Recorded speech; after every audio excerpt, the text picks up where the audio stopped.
Assalamualaikum warahmatullahi wabarakatuh. Iya, selamat siang Bapak-bapak, Ibu-ibu. Terima kasih untuk hadirannya Pak Lurah kita pada siang hari ini. Eh, di sini kami dari mahasiswa S1 Keperawatan Universitas Hasanuddin akan melakukan edukasi tentang apa saja yang harus kita lakukan untuk mengantisipasi banjir, untuk meminimalisir korban, meminimalisir juga dampak dari banjir tersebut. Jadi saya minta waktunya 15 menit, 15 sampai 20 menit. Boleh Bapak-bapak, Ibu-ibu? Oh iya, terima kasih. Saya mulai saja. Di sini teman saya akan membawakan materi yang pertama tentang mitigasi dan yang kedua tentang kesiapsiagaan banjir. Untuk mengefisiennya waktu, saya mempersilahkan teman saya atas nama Citra untuk membawakan materi tentang mitigasi dan apa itu sebenarnya yang.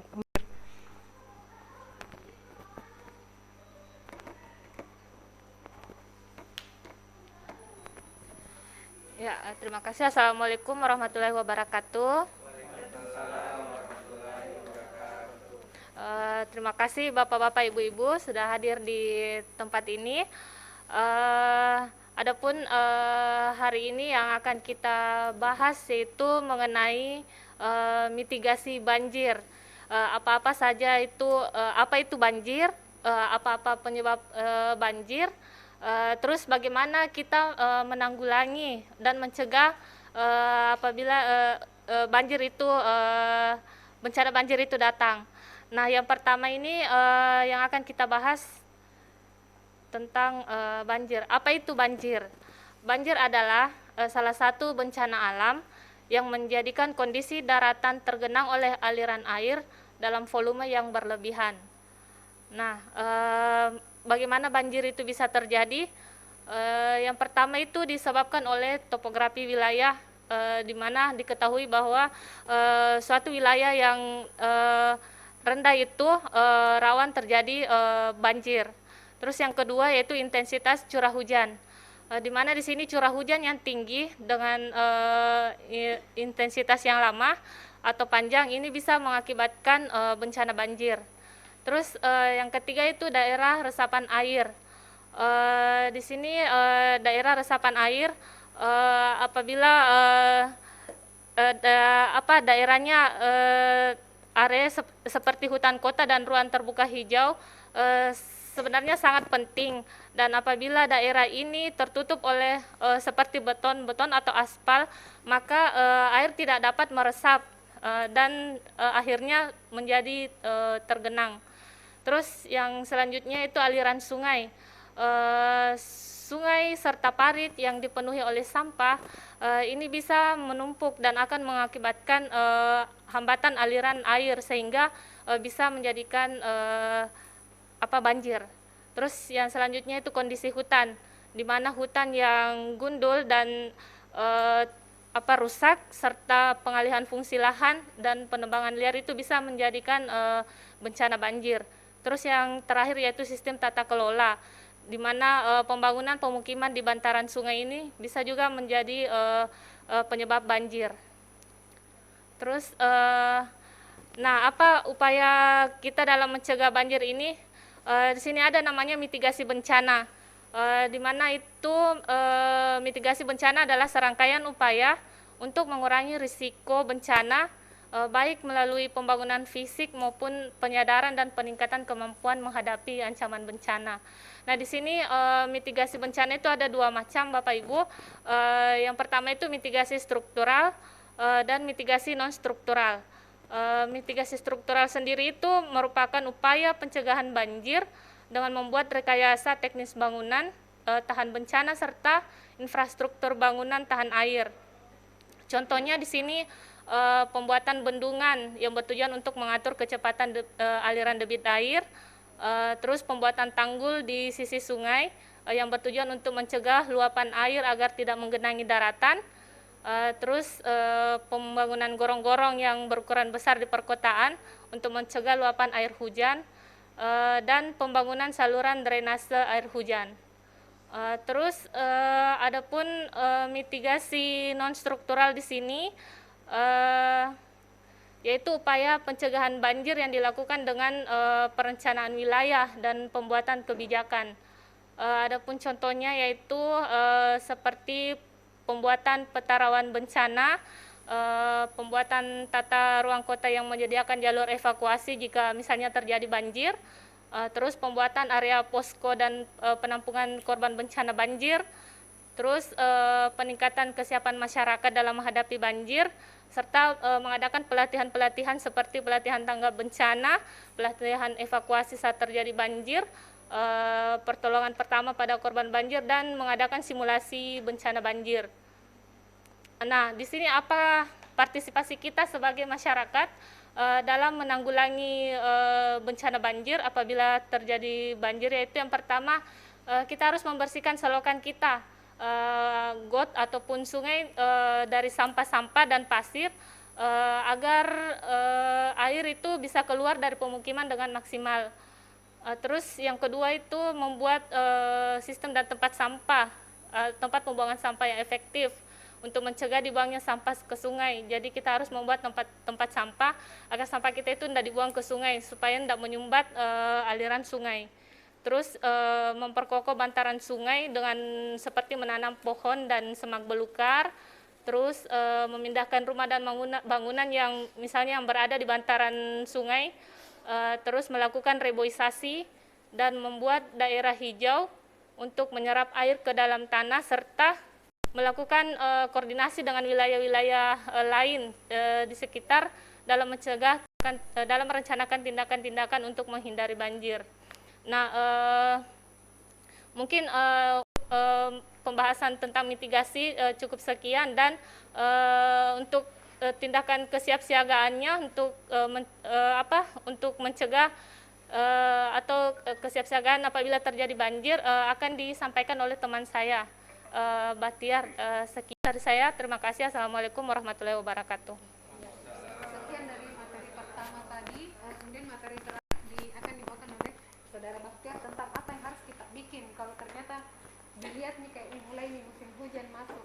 Ya. Kepada Saudara Batiar kami persilahkan.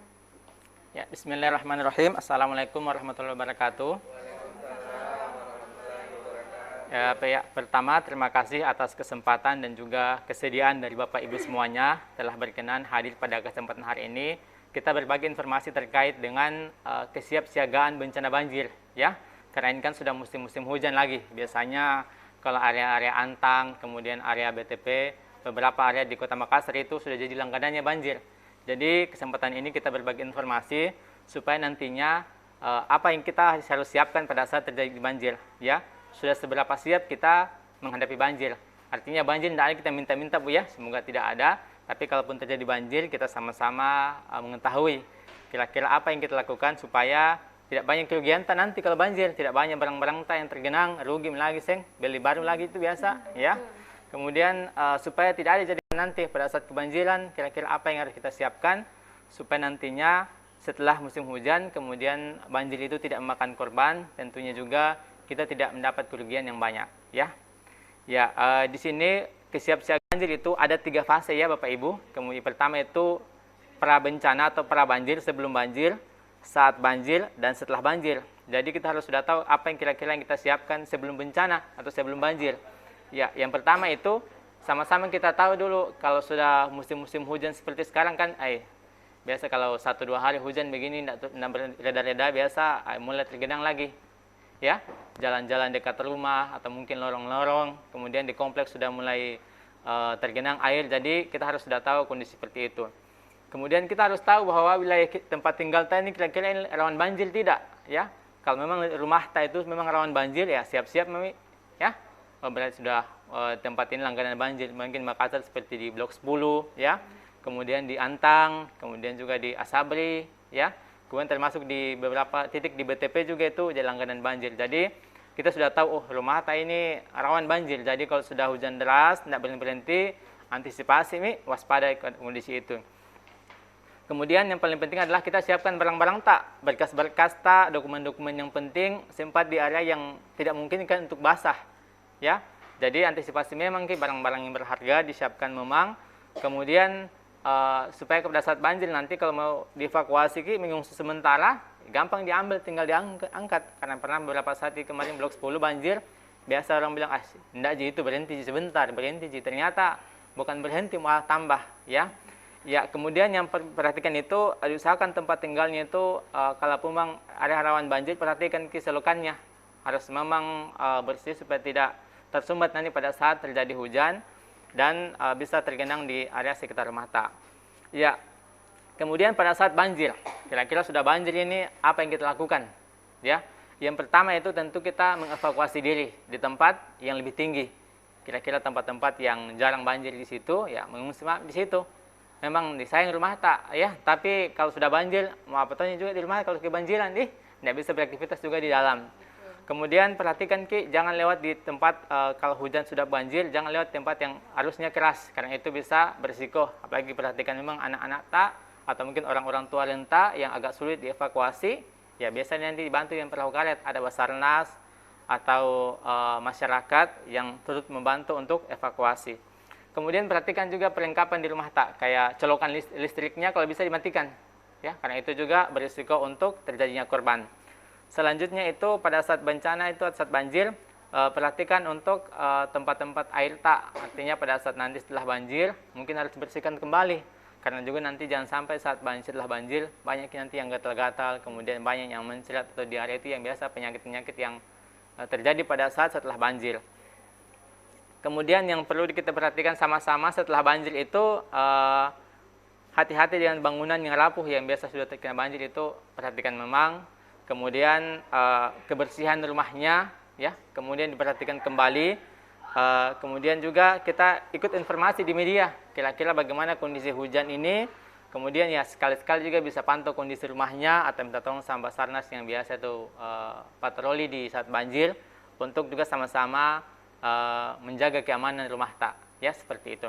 Ini mungkin beberapa hal yang sama-sama kita berbagi informasi. Jadi memang wilayah-wilayah rumah tak yang mungkin rawan banjir diantisipasi memang dari awal. Jadi tadi hal-hal yang perlu diperhatikan, ya. Yang paling penting memang kita pantau di media, kemudian kita punya nomor kontak, nomor-nomor yang penting untuk dihubungi pada saat terjadi banjir. Untuk evakuasi seperti Basarnas, kira-kira memang sekarang ini Bapak Ibu, kalau memang belum ada nomor kontak Basarnas, harusnya ada. Jadi pada saat banjir bisa minta tolong mau dievakuasi atau butuh bantuan logistik, ya bisa insya Allah dibantu. Ya, Bapak Ibu, demikian tadi itu hal-hal yang kita harus siap siaga sama-sama. Ya, semoga tidak terjadi banjir di tempat kita. Adapun kalau mungkin ya Allah mentakdirkan ada banjir di tempat kita bisa mencegah kerugian dan menghindari adanya korban di tengah-tengah keluarga kita. Oke? Itu mungkin beberapa hal yang dapat kami sampaikan. Mungkin Bapak Ibu yang ada mau diskusi atau mau sharing terkait dengan apa yang pernah dihadapi atau dialami, mungkin bisa kita berbagi informasi. Ya, demikian dari saya. Assalamualaikum warahmatullahi wabarakatuh. Terima kasih Saudara Citra dan Saudara Bahtiar. Sesi terakhir, adakah yang ingin bertanya tentang materi yang telah dipaparkan tadi, atau ada mungkin pengalaman dari Bapak-Bapak dan Ibu-Ibu sekalian? Ibu. Tapi Pak, Iya. kalau misalkan tengah malam datang banjir, kira-kira apa? Tidak ada tidur semua orang. Kira-kira apa dilakukan kalau misalkan tengah malam datang banjir? Nah belum Pak, belum ada persiapan tak? Bereskan semua berkas-berkas tak? Iya. Bagaimana tahu ini mengantisipasi karena pada kebiasaannya tidur tengah malam, terus tiba-tiba datang banjir, apalagi yang dekat sungai bisa banjir bandang, itu bisa memakan korban. Iya, terima kasih ya Pak Anto. Sering banjir di rumah tak Pak? Setiap tahun. Oh, setiap tahun ya. Ini jadi langganan memang banjir. Dia sudah berlangganan, ya. Ya, memang pada saat banjir itu yang harus kita perhatikan, artinya hujan itu dia tidak turun langsung tumpah sekali langsung banjir, enggak. Dia berproses, ya. Biasa beberapa hari sebelum banjir itu ada peringatan dini. Jadi biasa kalau HP tak sekarang itu kalau sudah hujan deras biasa masuk pesankan notifikasi, umpamanya saya di Manggala, siaga bencana, pesan tanda orange, ya. Memang biasa harus dipantau kondisinya. Jadi biasa lewat media juga diumumkan biasa pemerintah itu hati-hati, disampaikan curah hujannya, apakah sudah mulai tinggi lah curah hujan, biasa ya antisipasi memang waspada. Jadi beberapa saat sebelum terjadi banjir sudah disiapkan memang barang-barangnya. Ya, beberapa kasus kemarin di Blok 10 itu terendam semua perlengkap dokumen-dokumennya. Jadi mengurusnya juga ya repot lagi, waktu lagi, biaya lagi, ya. Apalagi kendaraan, nah itu juga biasa motor yang terendam itu biar lebih lama biasa bermasalah lagi itu. Jadi pada saat malam ya, pada saat tertidur sebaiknya ada yang sebelum tidur memang kita pantau, artinya dia sekian jam hujan itu tidak langsung banjir. Biasa beberapa hari hujan deras dan turun-turun ya antisipasi memang Ki. Ya. Karena biasanya kalau nanti banjir baru kita mau siap-siap, biasa ada yang terlewat ya atau mungkin tidak bisa dievakuasi sama sekali. Ya, itu yang kita antisipasi karena tadi kan tujuan kita itu untuk mengurangi kerugian dan mencegah terjadinya korban di tengah-tengah kita ya, pantau ya. Jadi kalau kedepannya kalau hujan lagi siap-siap memang barang-barang tak. Nanti karena berkas tidak bisa berenang juga itu, ya. Iya, terima kasih. Ya, Jadi mungkin begitu ya. Pak Anto, ya, intinya kesiapsiagaan kalau memang sudah masuk musim hujan, mungkin lebih waspada Ki. Mungkin gantian tidur kah atau apakah kalau misalnya memang berada di daerah aliran sungai. Iya. Masih ada yang mau bertanya? Iya. Kalau memang sudah tidak ada, mungkin bisa kita akhiri acara kita pada hari ini. Terima kasih untuk semua anggota masyarakat, terutama Pak Lurah dan Ibu Lurah pada siang hari ini sudah menyempatkan waktunya. Terima kasih banyak. Saya tutup acaranya dengan ucapan alhamdulillah. Assalamualaikum warahmatullahi wabarakatuh.